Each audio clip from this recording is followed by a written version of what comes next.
Welcome to our program today. We have Loren Damewood, and he is from the St. Petersburg area, and I'm going to tell you what, you are going to learn a lot today about metals.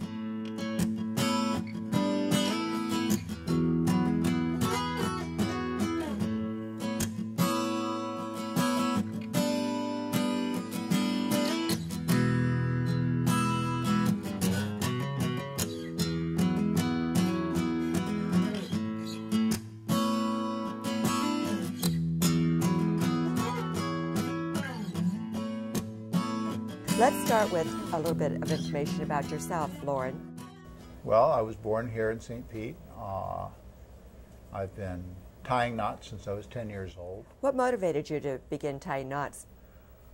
Fascination with them. My oldest brother came back from the service and was tying fancy knots, and I learned how to tie a couple of them. He had a piece of canvas that he had turned into lace. Oh. And I helped him with that a little bit. He showed me how to tie a Turk's head, which is a knot that's perfect for bracelets or rings. And so I learned how to do that. Do you think you could have learned a little bit younger, or do you think because you were exposed at it, is that a good age to start? That was when I was exposed to it. But yeah, I've actually taught kids that were 8 or 9, 7 or 8.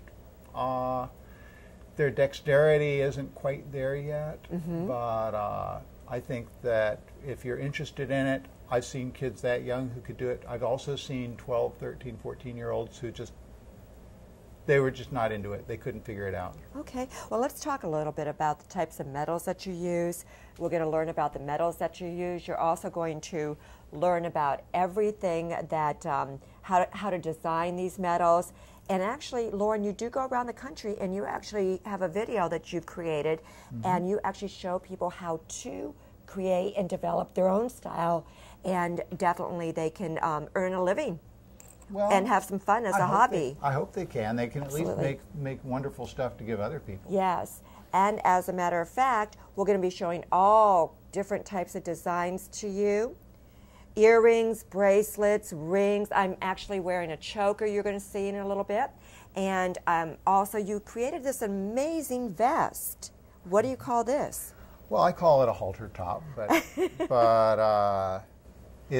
I call it Celtic lace. Celtic lace. Yeah, well, the thing is, a lot of people, when they look at my work, they say, oh, that looks like Celtic knotwork. And I said, well, it's knotwork, and the Celts tied knots too. So yeah, you can call it that if you like. So some of these knots come from a history, and well, think about this. Okay. Knots are part of the oldest technology we have. Consider, if you will, the first tool. What was it? It was either a rock or a stick. You would pick up a rock and hit something with it. You would pick up a stick and poke something with it, right? Yes. Okay, but the first person who tied a rock to a stick, that was advanced technology. That was a total paradigm shift from using just what tools you could find to making tools. I like that. Now, this particular knot, the interesting thing about that, let me show you. All right. So we have a piece of string. I'm going to make a loop. And now I'm going to make another loop, and you see it's on this side of it, right? Yes. Now, it's over this. It's going to come under this one, right here. And now it's going to go over, under, over, under.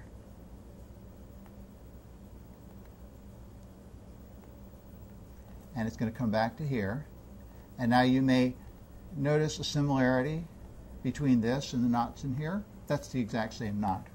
And what kind of knot do you call this? It's called various things. It's a Celtic oval, a sailor's breastplate, a carrick bend mat, 3-lead, 4-bite Turk's head. Very nice. But, do you travel the country? I travel all over the country. I've actually traveled to Canada a couple of times teaching. And what I do is I sell my DVDs, and they show in what I refer to as exhausting detail how to tie the rings and the knotted chainmail, and also the prolonged knot. Now, Loren, what I'm looking at right here is that you have a stone. And what type of stone is this? That is a yawa nut opal. It's beautiful. Mined in the Yarra region in Queensland, Australia. I think that's where it is. Really? And that is a customer-supplied stone given me by a friend in San Antonio who says that now that she has a job, she can afford to pay me to set it for her. Very nice. And I'm very pleased to do that. Absolutely. There went my microphone. I've got another stone that you might want to look at. This is beautiful. That is an opal from a similar region, the Koroit region in Queensland. That particular stone with the dark matrix like that, it's not unique in the overall appearance of it, but every stone like that is unique because you have opal running through the cracks in the rock, and every cut shows a different pattern. Mm-hmm. And when you say that you set it, Loren, I tied a ring. You see these rings like this?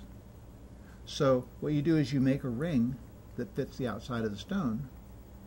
You compress it around the edge of the stone, and then you push the loops in. Now, here I'll show you. Okay. This is just fascinating. I'll tell you. And there's a ring. Yes. Okay. And there's the stone. All right. So what you do is you make the ring big enough to fit the stone.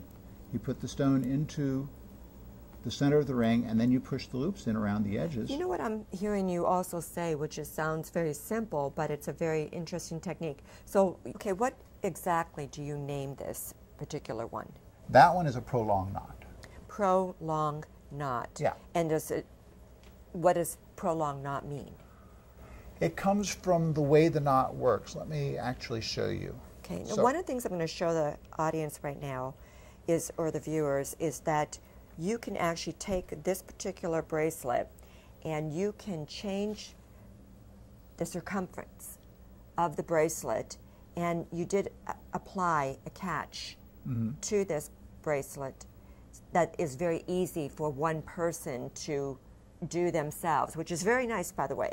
We have a lot of single women out there, single ladies waiting to wear this particular bracelet, so we appreciate that. But what I like about it is you can actually make it go smaller and wider, which is very unique. This. So I'm just pushing the ends together. Yes. And it gets a little bit wider, but it also gets shorter in its length. That is so fascinating. So there's really one size fits all? It can be a one size fits all. You do make small, medium, and large, or something like that? Or? Yeah, well, I can design a pattern and print it out and nail it to a piece of wood, like all